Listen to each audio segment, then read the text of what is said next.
Our next discussion here is going to be on the standard comic strip. We're very lucky to have Steenz with us. Steenz is a St. Louis-based cartoonist, educator, and professor.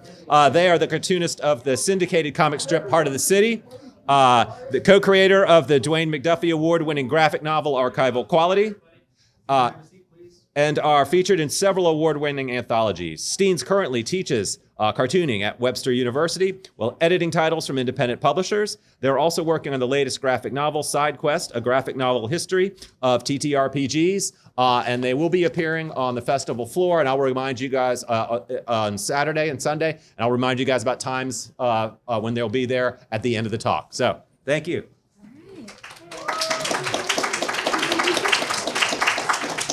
Hi, how is everybody? Decent? Okay, cool. Not too tired, not too awake. A little bit of both. Can you hear me okay? No, it's a little too quiet. A little too quiet? I don't think the microphone's working. Oh.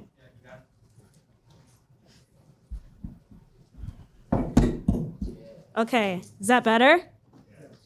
All right. Yeah, that feels better already. Great.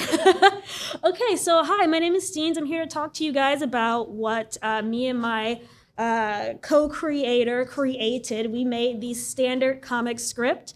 So many times we hear from new and excited creators, where do I begin? How do I start? What do I do for the first script? And so many times we get the answer, well, I do it this way, and I know this person does it another way. And as fine as that can be, it is nice also to have a template, a starting point, just something to begin with.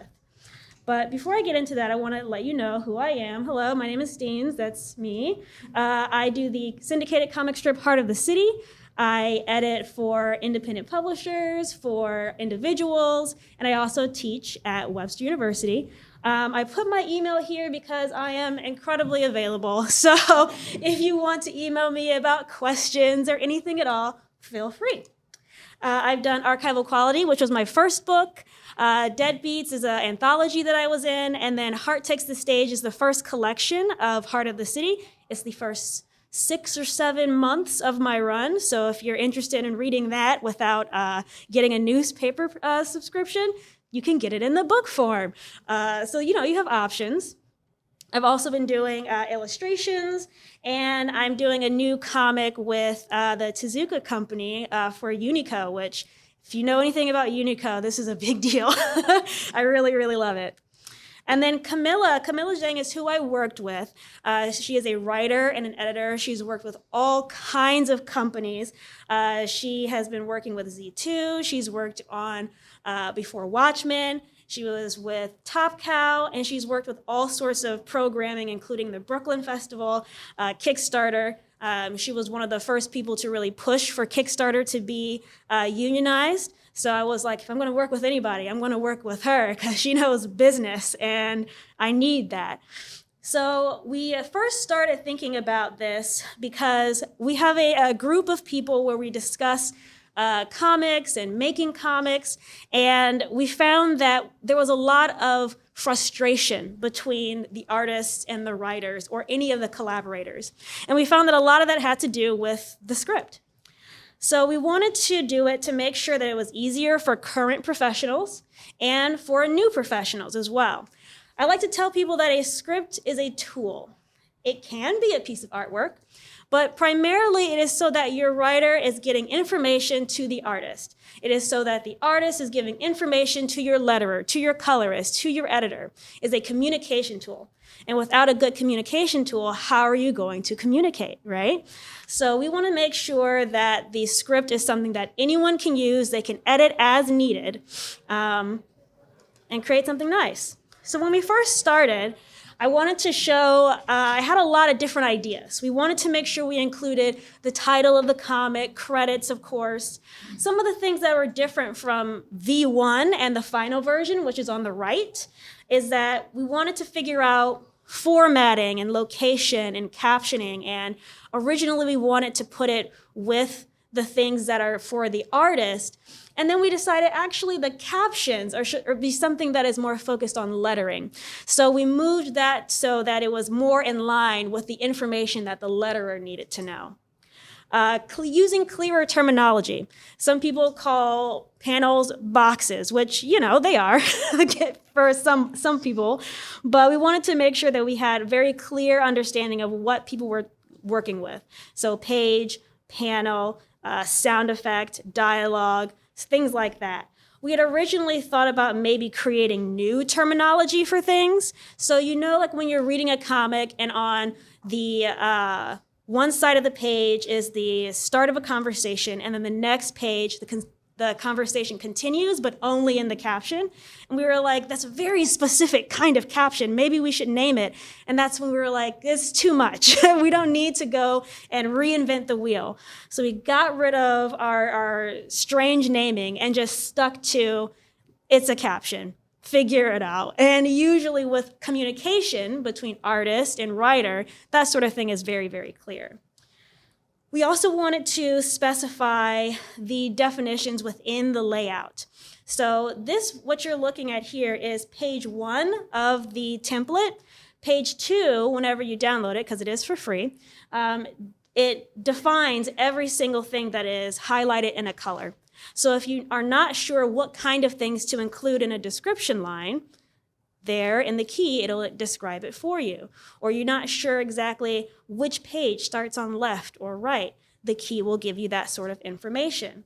So we wanted to make sure that the template was not just something anyone could just start using right away, but something that they could study as well before they got started on it. The other thing that we looked at was numbering the dialogue. So numbering the dialogue was interesting because we talked to artists, and artists wanted to number it because, well, they didn't want to write the entire dialogue in thumbnails, or in pencil. So it's easier to just put a number. But then we talked to letterers, and letterers were like, we don't need numbers. Don't bring that into this mix.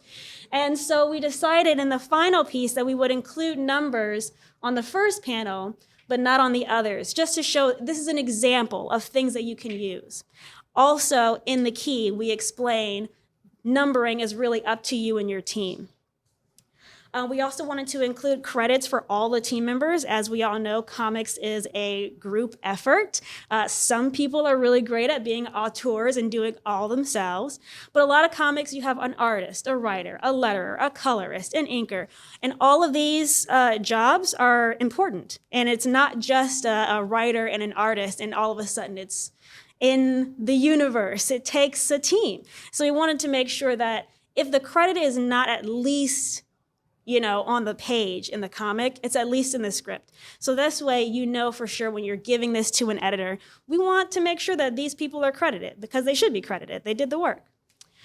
And then also pagination, knowing when something should be on the left or the right. All of that information is very necessary, especially if you're thinking about page turns. Do you want there to be a surprise when you turn the page? If so, knowing which page is left or right helps out with that. So we included that as well. So this is the basic layout. Anytime I teach this script, I always give them this page right here because everything is going to be based off of this. You want to make sure that the page number is there, number of panels, description, captions, names of characters, and then also their dialogue. The sorts of things that are really helpful with knowing the number of panels is if you're doing a comic and it's very assembly line, and you have to just kind of get the script in and get out of there, get the drawing in and get out of there. It's a lot easier to do that when you're all working from the same language, which is the same script. And sometimes just knowing how many panels are going to be on this page helps people figure out, okay, well, I don't want to work on this page because there's 6 panels.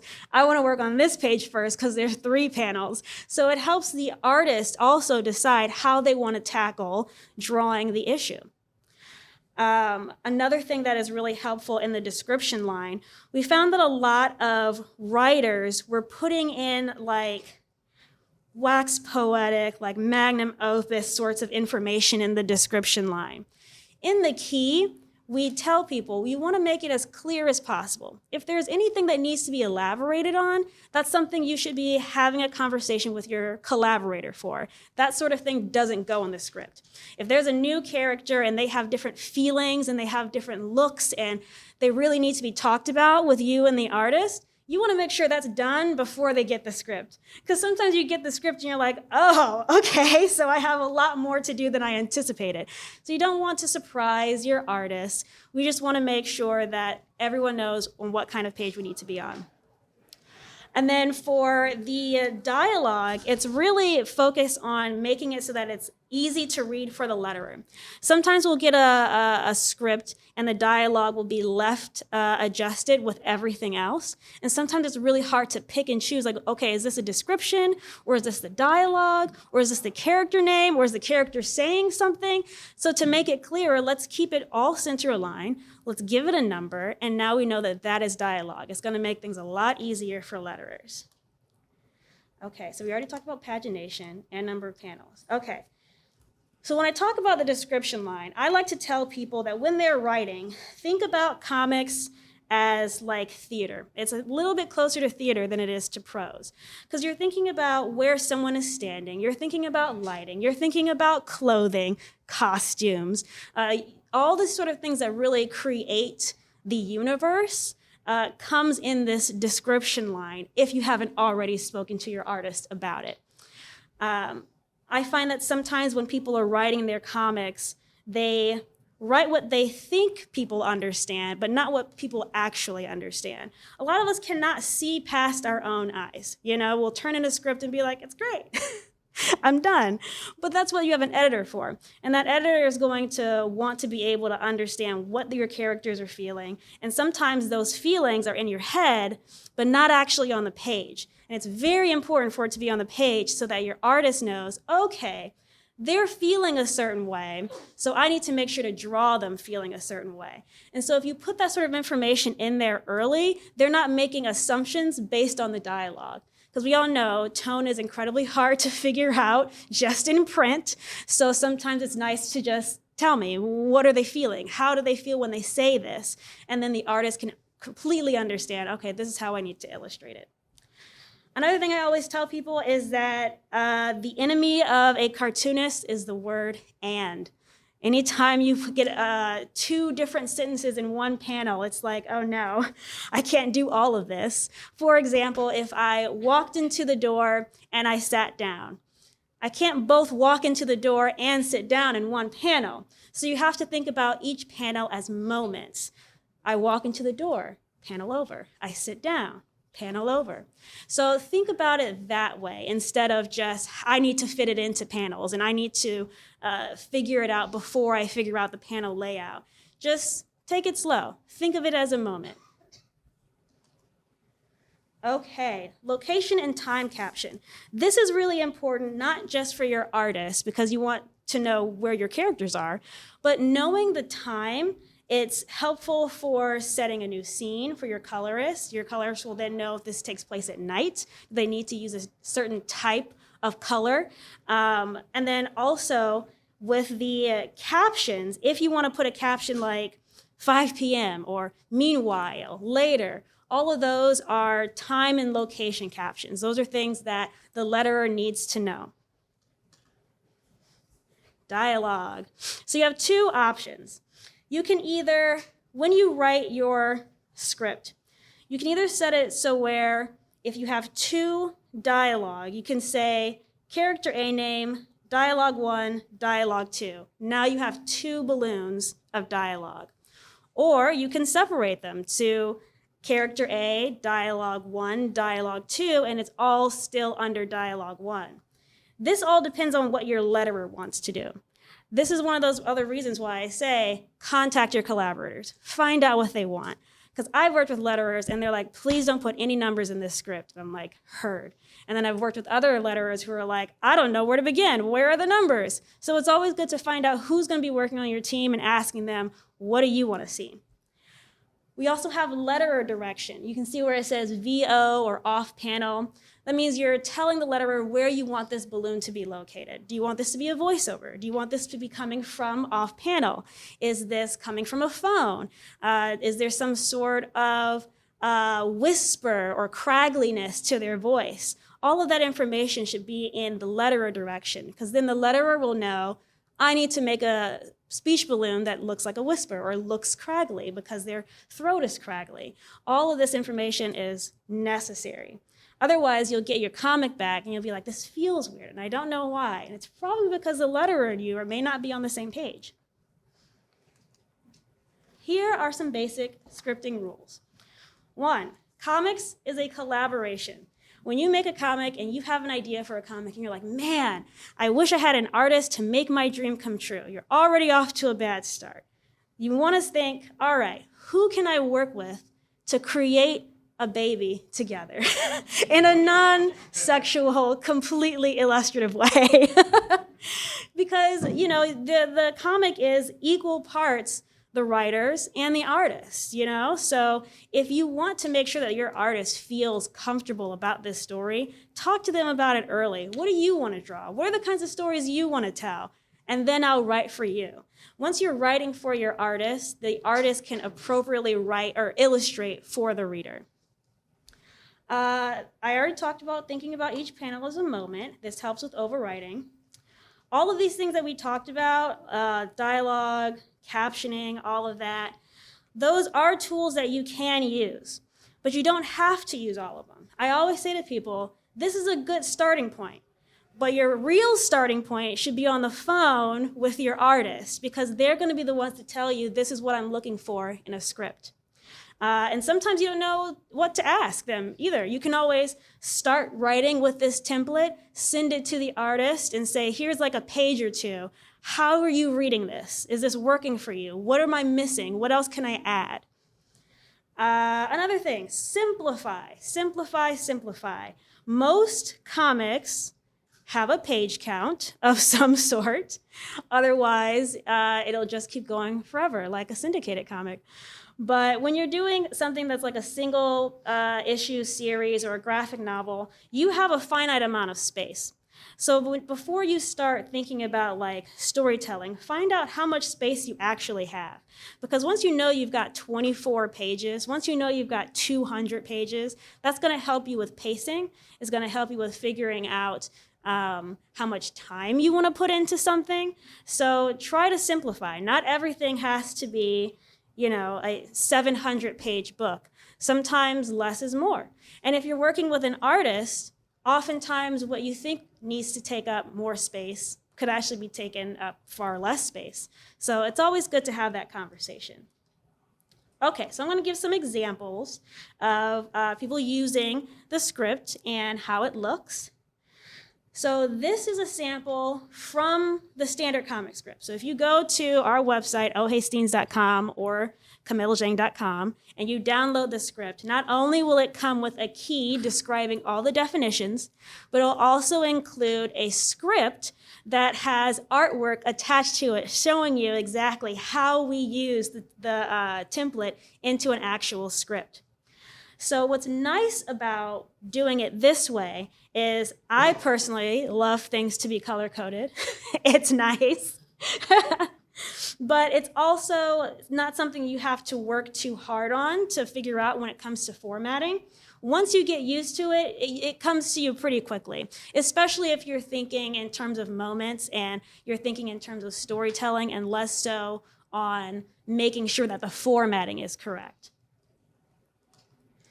Here's another version of it. So this one is the same kind, but instead of working in Google Docs, I believe this person was working in a Scrivener.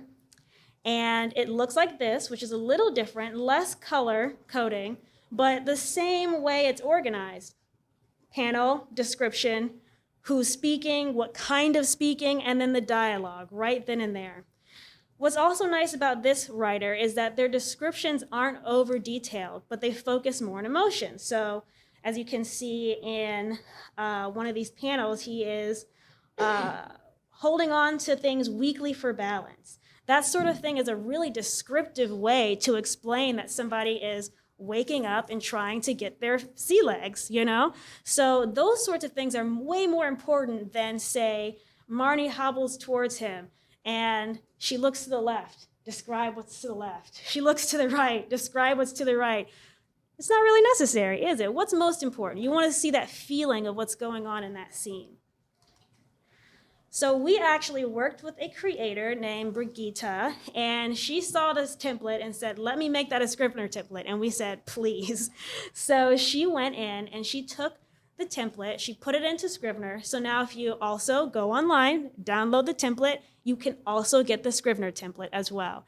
So the way Scrivener works, you use certain shortcuts and keys in order to continue. So you'll hit enter and it'll automatically go to character 1, or you'll hit tab and it'll automatically go to description. And all of that information is there in that Scrivener template, and it guides you on how to use it. I've used it and I prefer Google Docs, but I grew up with Google Docs. So, I don't really want to change my whole process, but you can if you like. I think that's another thing to keep in mind is that, the standard comic script isn't there to tell people you've been doing scripts wrong, because that's not it at all. Because a script, however it works, if it works for you and your artist, then it works. It's great. This is just a way to give you a starting point so that you have some idea of where you need to go and what you need to steer away from. Okay, so you can actually see where you can download the script. You can get it from my website or Camilla's website. I rushed through that, but great. That means we have so many more time for questions. Any questions off the top of your head so far about the standard comic script? Do you hate it? Do you love it? Huh?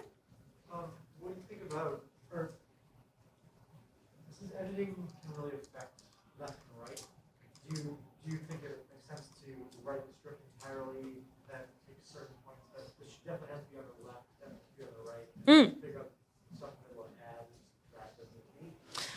So you're asking if it's more important to focus on formatting as you write, or can you write on your own and then format later? Yeah, much better. The answer with that is whatever makes you most comfortable. I find that I like to write almost stream of consciousness and then go in and work on paneling and formatting.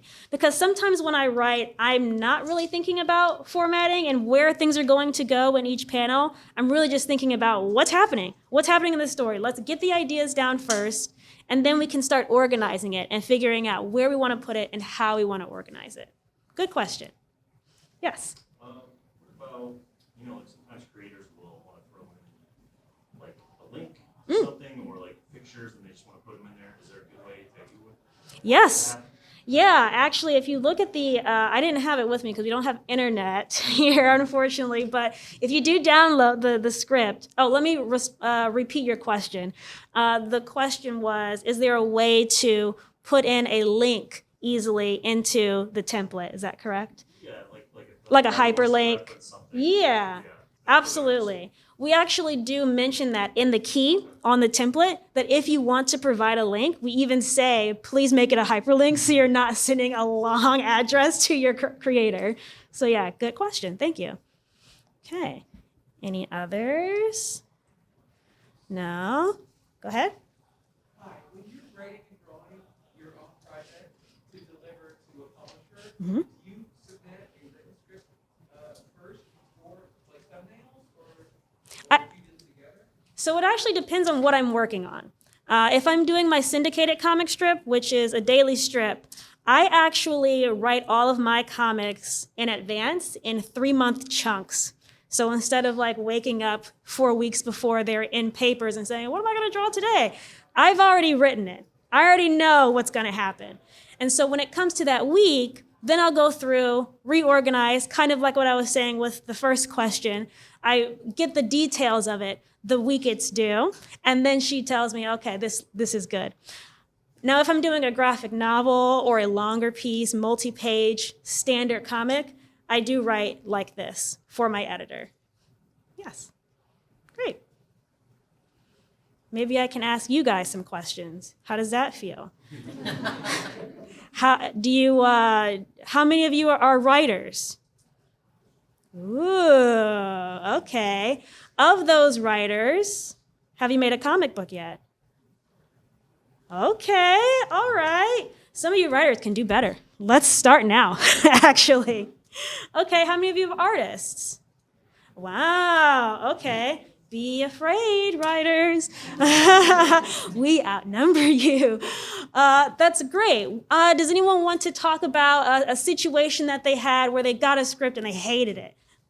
Well, I was just wanting to say, speaking as one of the artists, I find it hard to imagine somebody even being able to come up with a comic script without having experience looking at them. Yes. They know what they are, they know what they're like, they kind of have a sense of, okay, you always open with the big, you tend to open with a big splash panel showing a bit of action, and then you set the story up. But it seems like just for a writer, a pure writer, Like a prose writer. to tackle a comic script without talking with collaborators and working with collaborators and looking at the stuff first would be almost impossible. You'd think that. And it kind of is, because if you read any comic that is done by a prose writer who's never done comics before, you can tell. You can tell immediately because it's not good. I mean, no offense to Ta-Nehisi Coates, but some people are a little verbose in their comics. Because remember, a comic is equal parts word, equal parts art. And if a reader is taking so much time reading the words that they're no longer focusing on what the art is telling them, are you making a good comic? I say no. But to answer your question, like how is it that writers, specifically prose writers, can even start making a comic without having that visualization aspect and speaking to the artist? It's a great question. That's why I always suggest to people, one, make your own comic first. I think in most comic convention settings, someone is around teaching you how to make a zine out of one sheet of paper. It's super easy. Everyone knows how to do it. I recommend that all of my writers make a 6-page, because there are 6 little pages in there, comic about anything at all. Anything at all. And once they start drawing it, that's when they realize, I need to be writing differently. So, and a lot of people always say, oh, I can't draw, I can only do stick figures. Well, some people's handwriting is bad, but I'm not gonna say they can't write. That's a little rude. So I always say, even if you're doing stick figures, that is still art and it is still thinking visually. So go for it. Yes. Have you ever collaborated with artists using the Kirby Lee method, where you break out a story first and they draw it, leaving you room to write? Have I worked with an artist in the Kirby Lee situation where you leave the art and then you do the writing and the artist goes in and makes those decisions? No. That seems convoluted to me a little bit, and a lot of work on the artist. And I like to make sure that everyone is doing as little work as possible.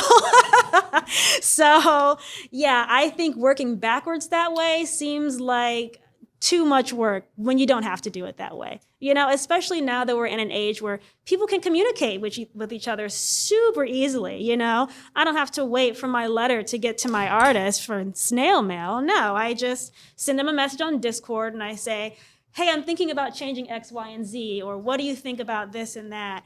And it really makes it more collaborative when you're constantly talking rather than, here it is, deal with it. Know what I mean? Great. Okay, yes, you. Have you heard from editors that love this and then spread it around? Because it seems like every project you work on using this system, people would just want to be doing it more. It seems like it makes so much sense the way you laid it out. It seems like it should be everywhere. Is there traction? More people starting to use it? What is the outreach of this system so far? Great question. The question was, how are editors responding to this and has it caught on? Editors love it. And as an editor, I know. I think it's really the best way to go about it is this way, because there's nothing worse than wanting to edit a comic, but having to spend the time deciphering the script first. And if we don't have to worry about that at all, we can go directly into here's what's working, here's what's not working. So I have found that a lot of editors do like this. I have found that the people who don't like it are of either 2 groups. They're either auteurs, so they're not actually really collaborating with anyone, so they can write their script however they want, So it's not for you, it's not for you. And then also people who believe that their scripts are art, more than the art of the comic.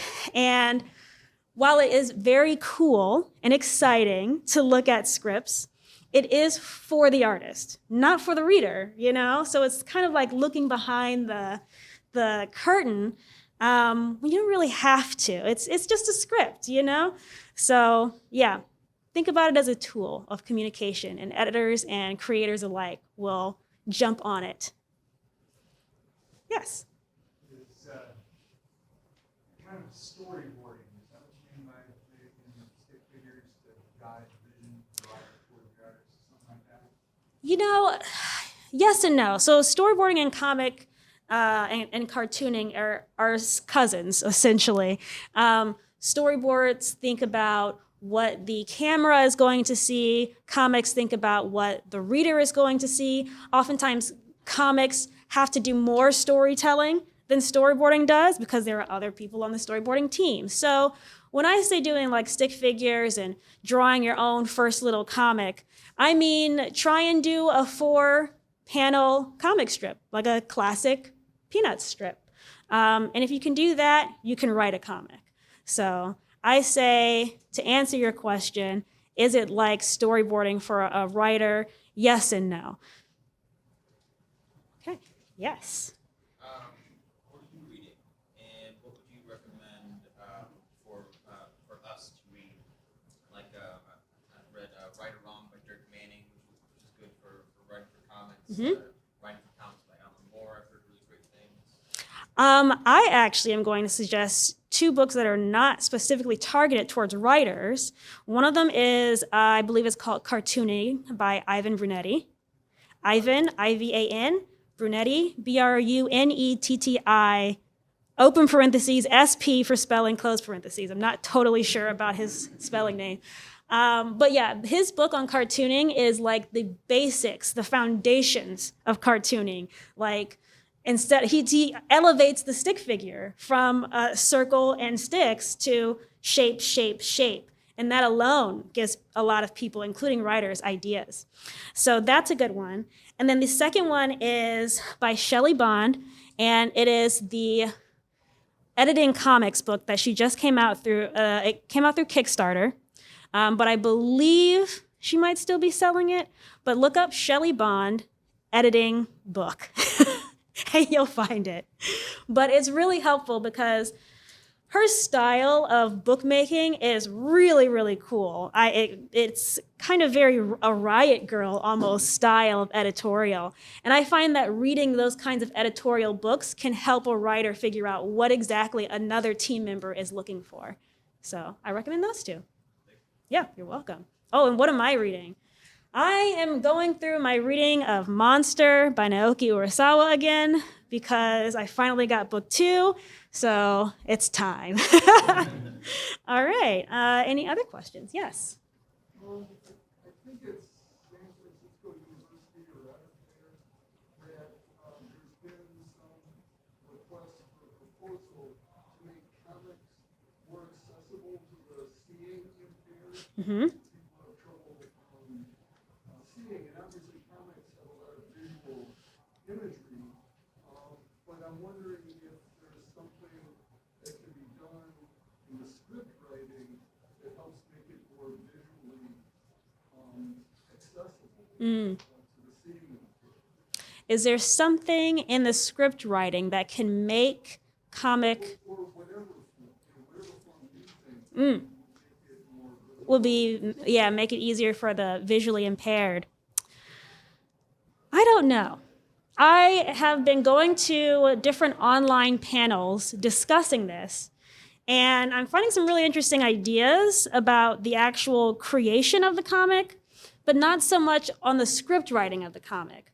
And I think we need more of that because, like we said, it is a community effort. So you want to be able to make comics even if you're not an artist, you know? So I'm not sure. I think if I were to make changes to the standard script, I would want to make sure that the description line is actually longer then, because then you can really get into some detail about what kind of feelings and thoughts that you were trying to evoke, and then they can hear that if they're listening to the script through audio recording. But other than that, I'm not sure, and I would like there to be some answers, so I'm going to keep an eye out. Okay. Any other questions? Any other comments? Do we like this? Thumbs up? Okay. Would you make some changes? No change? Great. All right. Thanks for coming, everybody. No.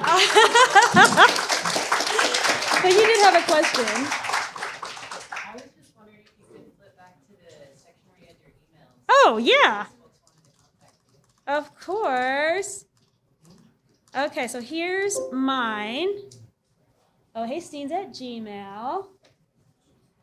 You can ask me about anything at all. I love getting emails. I just recently got really great fan mail for Heart of the City, and I'm trying to ride that into the sunset right now. Feels good. All right, ready for the next one? There you go. That's Camilla. Camilla is great. Camilla is so smart, and so organized, and so business savvy. If you are a comic artist or a comic writer, find a friend who is business savvy. Because if you want to make money in this industry, you have to be business savvy. But that's a different panel for a different time. Okay. Anything else? You can Any? go to the Pagination. Oh, yeah. Pagination. Here we go. Using left or right to help figure out what's going to go on what page. If you'd like to practice making a script, I have a workshop that I think you and a friend can do. Are you guys interested in hearing about this workshop? Okay. So what you'll do is, let's say you have you and you have your buddy. You and your buddy are going to find a comic strip. 3, 4, 5 panel strip, nothing more. Go to gocomics.com and pick a strip. You are going to take that strip and you're going to write the script for that strip. So reverse engineer it. Then you're going to swap. You're not going to show each other the strip that you chose. You're only going to show each other the script. And so your partner and you has to now draw a strip based on the script that you wrote. This is helpful because you get a chance to be the writer if you are not usually a writer. And you also get a chance to be an artist if you are not usually an artist. And from that, you have an immediate conversation of, this is what I need in order to make this strip look like the original. Or this is what I need in order to help you visualize what's going on. I find when I do this with my students, people are always like, well, how do I let my artist know that it's in a thought bubble? I say, write that it's in a thought bubble. That's really it. So oftentimes people think it's a lot harder than it is, but it's really a matter of, this is what I'm visualizing, write it down in as much detail as you can, and then hopefully your artist can understand it. And so it's a really good exercise to get used to collaboration, to trying something new, and to also understand that, you know, comics, even short ones, 3, 4 panel, take time to write and they take time to draw. So yeah, good exercise. Are you going to do it? Okay, good, great, excellent. That's what I thought. All right, next week's homework is, I'm just kidding. I won't give you homework, but okay, I think that's it. Yay!